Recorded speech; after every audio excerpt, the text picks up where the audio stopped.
Bismillahirrahmanirrahim. Assalamualaikum warahmatullahi wabarakatuh. Innal hamdalillah nahmaduhu wa nasta'inuhu wa nastaghfiruh wa natubu ilaihi wa na'udzu billahi min syururi anfusina wa sayyiati a'malina may yahdihillahu fala mudhillalah wa may yudlilhu fala hadiyalah.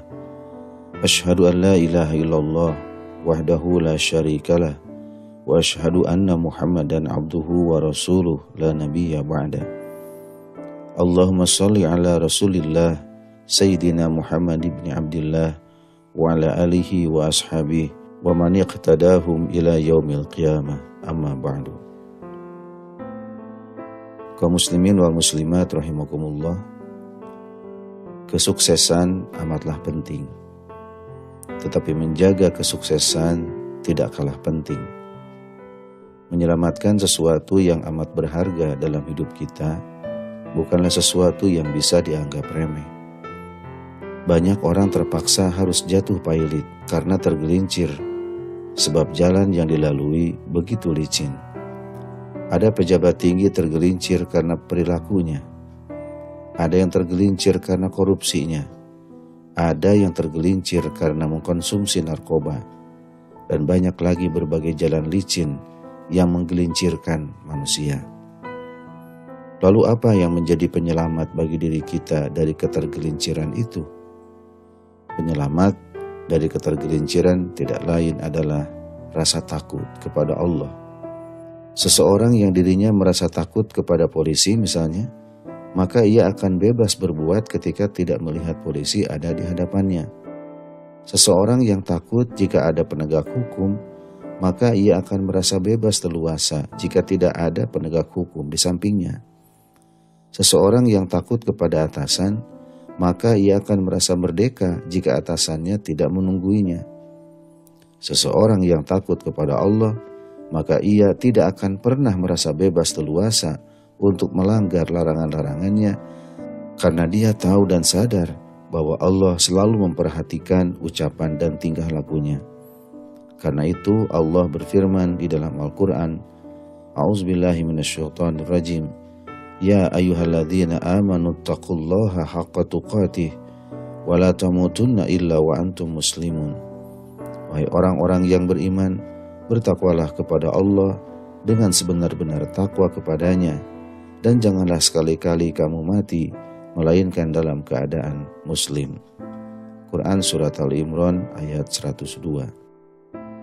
Dalam ayat yang lain Allah subhanahu wa ta'ala berfirman, Innama yakhshallaha min ibadihil ulama.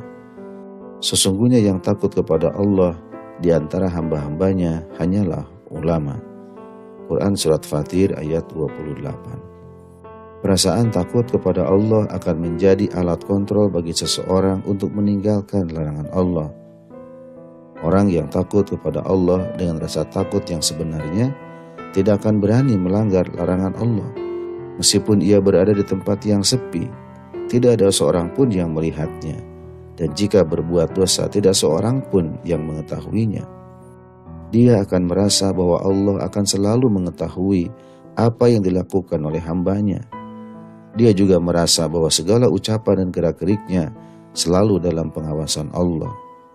Orang-orang yang berani melanggar larangan Allah, melakukan dosa besar dan sebagainya, pada hakikatnya mereka tidak memiliki rasa takut kepada Allah. Rasa takut kepada Allah hanya ada di bibir saja, tetapi tidak tertanam di dalam hati. Sebenarnya, apa sih penyebab orang menjadi selingkuh? Apa sih penyebab orang menjadi korupsi? Apa sih penyebab orang melakukan manipulasi? Karena mereka tidak memiliki rasa takut kepada Allah. Ketakutan mereka lebih condong ketakutan kepada manusia. Mereka lebih takut jika menjadi miskin, lebih takut jika tidak terkenal. Ketakutan seperti itu adalah ketakutan yang semu. Kaum muslimin wal muslimat rahimakumullah, jadilah orang yang selalu memiliki rasa takut kepada Allah. Niscaya kita akan selalu merasa terkontrol dalam perbuatan. Dikisahkan, ada seorang alim memiliki banyak sekali murid. Akan tetapi, di antara sekian banyak murid itu, ada satu murid yang paling beliau sayangi melebihi murid-murid yang lainnya. Tentu hal ini membuat iri dan cemburu murid-murid yang lain. Sebab di mata mereka, murid yang paling disayang oleh gurunya tersebut bukanlah murid yang paling pandai dan bukan murid yang paling kaya. Ia terlihat biasa saja, bahkan cenderung terlihat lebih bodoh daripada teman-temannya. Suatu ketika, orang alim tersebut ingin menjelaskan kepada seluruh muridnya. Semua muridnya diberi seekor ayam dan sebilah pisau yang tajam.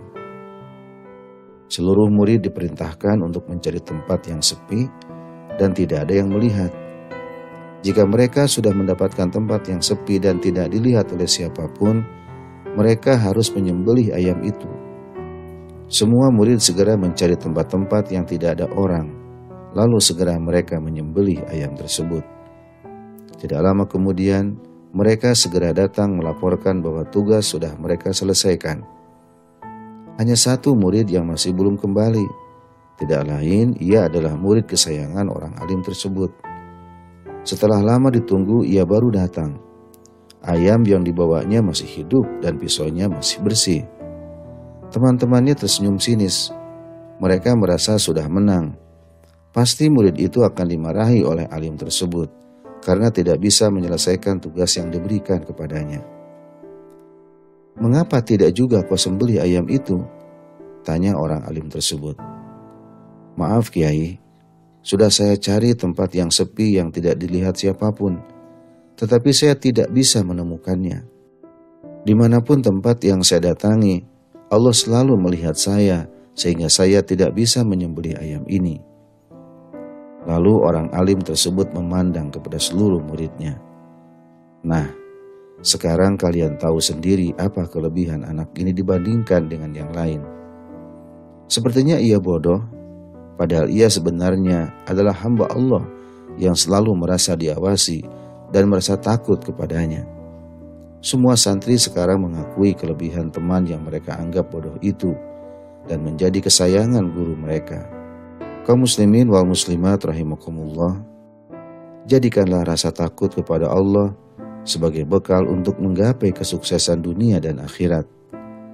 Dengan rasa takut kepada Allah, kita akan menghindari perbuatan salah dan dosa dalam keadaan bagaimanapun. Dan orang yang selalu takut kepada Allah, kelak di akhirat akan diberikan balasan berupa surganya. Kaum muslimin wal muslimat rahimakumullah, demikian yang dapat disampaikan. Terima kasih atas segala perhatian. Mohon maaf atas segala kesalahan. Hadanallahu wa iyyakum ajma'in. Wassalamualaikum warahmatullahi wabarakatuh.